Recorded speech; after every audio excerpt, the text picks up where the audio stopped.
మనందరం పెట్రోలు కొరత తగ్గించేందుకు మనం బండ్లు కార్లు మానేసి సైకిళ్ళు దొక్కుదాం. కార్లు తోలే వాళ్ళు బైకులు తోలండి, బైకులు తోలే వాళ్ళు సైకిల్ దొక్కండి, సైకిల్ లేని వాళ్ళు నడిచిపోండి. ఏమైనా అర్థం ఉందా? చంద్రబాబు గారిని అడుగుతున్నా నేను, ఏమైనా అర్థం ఉందా మీకు? నరేంద్ర మోడీ గారు చెప్తే మీరు వింటారా? మేము అడుగుతున్నా పెద్ద కావాలి చెప్పే దమ్ముంటే అడుగు వచ్చే, దమ్ముంటే పార్లమెంట్ మీ ఎంపీ మర్యాది మోడీ గారిని మాకు పట్టణ కావాలి, నాకు ఆంధ్ర రాష్ట్ర ప్రజల భవిష్యత్తు ముఖ్యం అని చెప్పి అడగమని చెప్పండి. మీరు అడగరు.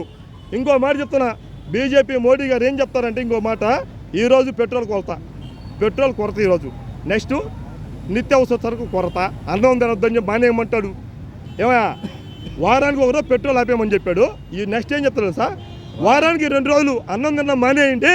నిత్యావసర సరుకుల కొరత ఎక్కువగా ఉంది యుద్ధం వల్ల, ఆ యుద్ధం వల్ల నిత్యావసర సరుకులు దొరకట్లేదు, బియ్యం దొరకవు, అందుకని మీరు అన్నం తిన్న మానేయమని చెప్తారు.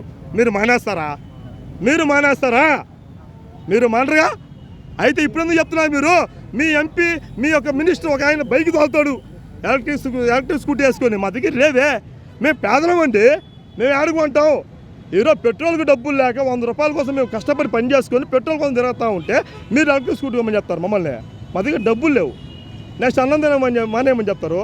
మీరంటే బ్రెడ్లు, బన్నులు ఇవన్నీ తింటారు. మేమేం తినాము?